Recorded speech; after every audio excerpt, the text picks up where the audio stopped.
Hello, welcome back. If you're new here, my name is Becca and today I have an unhaul.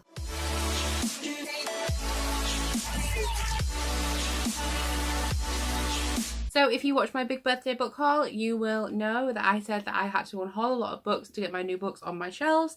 And so I've pulled 17 books off that I'm going to say goodbye to. I'm not going to go into too much what they're about because some of them I don't know, but if there is a specific reason for me unhauling them, I will let you know. I was going to do the spring cleaning unhaul challenge from Books and Lala, but then when I realised I needed to do an unhaul anyway, I just decided to do a normal one. All of these books will fit into some of those challenges, but I have too many to sort of fit them into categories. So let's just jump straight into it. First up, we have Chocolat by Joanne Harris. This I bought because of the film with Johnny Depp in it. I really like the film. I have read this. I did enjoy it. However, it's kind of literary fiction or historical fiction. I just don't think I'm going to read it again, and so I don't need to keep it. Then we have two books I'm unhauling for the same reason, and that is Infinite Days by Rebecca Maisel and Tantalized by Cynthia Letitia Smith. I've had these on my shelves for years and said that I'm going to read them, and I'm not. These are vampire books. I'm not too interested anymore. I do still have some that I haven't read, like the Sookie Stackhouse series, that I will give a try. But things like this that I've never heard of, I'm not going to keep when I'm not into vampires anymore. Then we have Harry Potter and the Deathly Hallows in the white cover.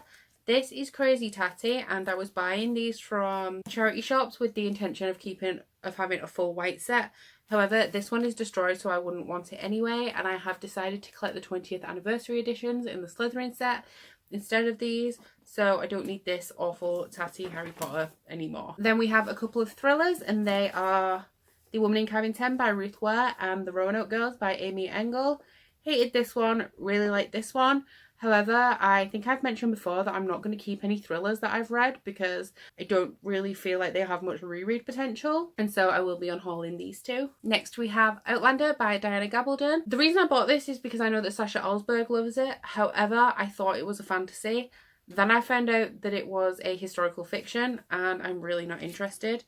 It is 1,001 pages. Just kidding. Does it even have page numbers? Oh. 850 pages, a tiny mathematic paperback, historical fiction. I don't want it. Then we have The Fallen Book 1 and 2 by Thomas E. Snogoski. These are paranormal angel books. Like with vampires, not too interested anymore. I've had the opportunity to read these and try to put them on my TBR and I haven't, so I'm just going to give them away. Next we have How I Live Now by Meg Rosoff. I do think this is a good book, however it made me very uncomfortable reading it. This is about terrorists invading the UK and there's a lot of death and things that are really hard to read in this. So I'm never going to read it again and it kind of brings unpleasant memories looking at it. However, I do think that this is a good book, so if you're not going to be triggered by the terrorism and the death and stuff, then I would say give it a go. However, I don't want it anymore. Then we have Ink Exchange by Melissa Marr. This is one of the books in the Wicked Lovely series. I bought this with the intention of getting the rest of the series secondhand like I got this one. However, I've had the opportunity to pick up more books in this series before and I haven't. I'm not interested in it anymore, and so I'm going to be unhauling it. Then we have a couple of movie books, and the first one is About a Boy by Nick Hornby.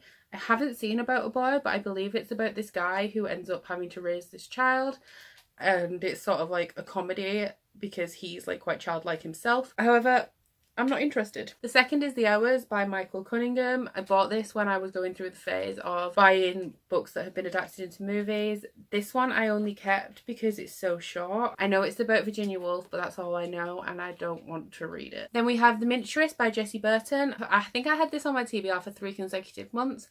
However, I did watch the BBC adaptation over Christmas and I did enjoy it, but nothing really happened. It's marketed it as a magical realism, but it's actually a historical fiction. And because I've watched the show and didn't think anything happened, and the Quarterly Book Club read this for one of the book of the quarters, and they didn't like it, and I just don't think I'm going to like it, so I'm going to unhaul it. And then lastly, we have The Carrie Diaries and Summit in the City by Candace Bushnell. As you may know, I unhauled the rest of my Candace Bushnell stuff, but kept these because they were YA. However, I put it on a TBR and didn't want to read it. And this one is the sequel to this one, and they're kind of chunky for YA. I thought they'd be easy to read in diary format and kind of short, but they're not.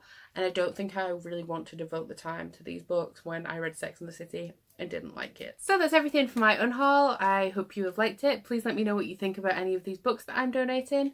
I will be taking them to my charity shop because that's what I do with all of my books. Unless any of my friends want them, then they can help themselves. But that's everything for this video. Please don't forget to like this video if you liked it and subscribe if you want to. If you head into the description box below, you can find a link to my Goodreads, Instagram and Twitter, as well as a link to my Bookish body butter and candle website and the Instagram and a 10% off discount code for that. But that's it from me today.